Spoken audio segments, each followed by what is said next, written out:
En Ecuador, un fallo histórico obliga a la petrolera Chevron a pagar una millonaria multa por daños ambientales.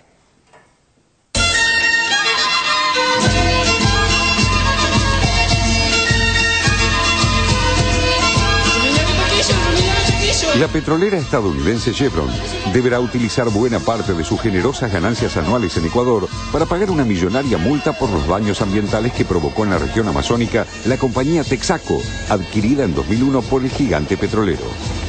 El fallo de la justicia ecuatoriana, considerado histórico, hizo lugar al proceso iniciado por las comunidades amazónicas en 1993 y condenó a la multinacional a pagar 8.600 millones de dólares por daños a los pobladores y el ecosistema ocurridos entre 1964 y 1990. Además, según se detalló, Chevron debe pedir disculpas a los habitantes de la Amazonia por el daño causado. En caso de no hacerlo, la multa impuesta se duplicará. La sentencia se basó en la prueba que entregaron más de 100 reportes técnicos, unos 80.000 resultados químicos y toxicológicos y centenares de testimonios de indígenas y campesinos que han declarado en el juicio. No obstante, el fallo no dejó conformes a ninguna de las dos partes. Los demandantes del Frente de la Amazonia consideraron insuficiente el monto de la indemnización, ya que recordaron que los peritajes habían tasado el reclamo en 27.000 millones de dólares. Expresamos nuestro malestar en cuanto se refiere a las cifras económicas que el juez ha dictado en su sentencia. Creemos que los 8.000 millones de dólares que el juez ha dictaminado no responde a nuestras expectativas, basado en la prueba, basada en los hechos. No nos alcanza para cubrir por lo menos la gran mayoría de los daños, para reparar dichos daños. La empresa, que adquirió la Texaco, asumiendo todas sus obligaciones, anunció que apelará el fallo por considerarlo ilegítimo. It's not a surprise, really, for us, because we've expected, given the way that the case has been handled in the Ecuadorian courts, especially in the last few years, it seemed obvious that there was going to be a judgment against the company and that it was going to be basically managed and directed by the plaintiff's lawyers. So we expected something along these lines, but obviously it's not something we're going to sit down and accept. So we do definitely plan to appeal. Pero los peritajes y los testimonios dicen otra cosa. Según probaron los 30.000 pobladores de la provincia de Sucumbíos, fronteriza con Colombia, el accionar de la petrolera provocó serios daños en los suelos, el agua y los pobladores del lugar. Muchos de ellos atestiguaron haber desarrollado cáncer y alergias por consumir agua de pozo contaminada por residuos y sustancias tóxicas depositadas sin control en piscinas al aire libre. De allí que la comunidad reclame además el retiro del material contaminante que Texaco vertió en las carreteras, el reconocimiento de las pérdidas económicas de los campesinos y la devolución de tierras a los pueblos indígenas desplazados por la actividad petrolera. El monto, que según el tribunal debería pagar Chevron, es casi el doble de la condena impuesta a la ExxonMobil, sentenciada a pagar 4.500 millones de dólares por el derrame de 50.000 toneladas de crudo, cuando uno de sus buques, el Exxon Valdez, chocó contra un arrecife en Alaska en 1989. La condena fue reducida luego a 507 millones de dólares.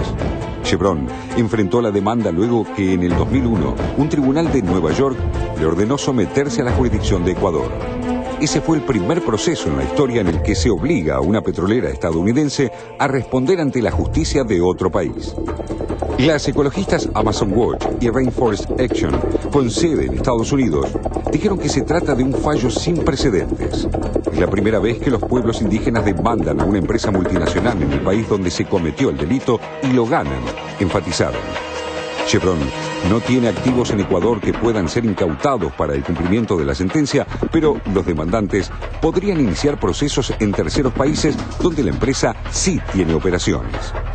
En su defensa, la multinacional acudió a la Corte Permanente de Arbitraje de La Haya buscando que el Estado ecuatoriano le pague 1.600 millones de dólares por supuestas pérdidas durante sus operaciones en el país. El gobierno no ha tenido nada que ver. Nuestro sistema de justicia es absolutamente independiente. Sin embargo, la estrategia de Chevron para deslegitimar el proceso, parecía que ya sabían que iban a perder, no sé, fue desgastar acusar al gobierno ecuatoriano de que se estaba metiendo en este juicio, que lo estamos promoviendo. Chevron ha sido incapaz de defenderse con altura en el juicio en Sucumbíos. Chevron ha sido incapaz de demostrar su inocencia ante el crimen cometido en Sucumbíos. Ante esa incapacidad, Chevron buscó otros argumentos, otras herramientas, como recurrir a cortes norteamericanas y arbitrajes internacionales. Pero, obviamente, su estrategia no le funciona en este caso. No le funciona porque no es aplicable en ningún contexto, en ningún sentido, a lo que se resuelve en las cortes ecuatorianas. Además, demandó en Estados Unidos a docenas de abogados y entidades a los que acusa de participar en una conspiración extorsiva, hasta hoy sin resultados.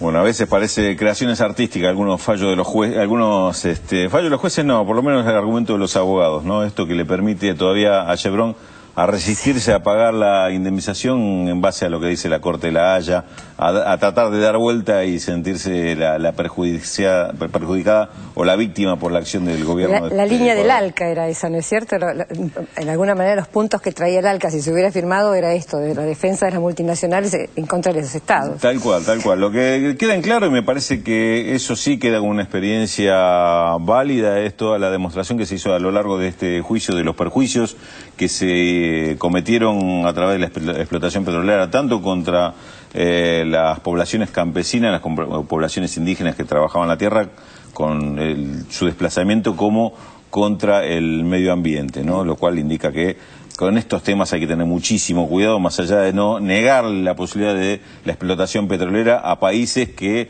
generalmente no son poseedores de grandes recursos. Pero lo que se trata es buscar estos equilibrios, ¿no? Y estos respetos que en general estas empresas, particularmente algunas, y sobre todo estas grandes multinacionales y fundamentalmente las norteamericanas, han tenido muy pocas veces, ¿no? Hay un detalle que refiere el informe que me parece importante destacarlo. La diferencia entre un barco petrolero que tiene un accidente que daña que contamina toda una zona del mar, a esto que es una explotación sistemática de un lugar, de un espacio geográfico donde hay perjudicados que los ve todos los días y hace una acción para correrlos a esos campesinos para poder hacer su explotación, ¿no? Digamos, esto no es un daño por accidente, esto es un daño que está tomado en cuenta cuando se va a hacer la explotación y se define la inversión. Algo importante es que la nueva Carta Magna, la nueva Constitución de Ecuador, contempla justamente la conservación de la naturaleza como un derecho vital, como un derecho, como el derecho a la vida. Esto es importante porque, digamos, es una ley que va a permitir en ese caso poder gestionar o accionar contra estas multinacionales que son tan dañinas para el medio ambiente.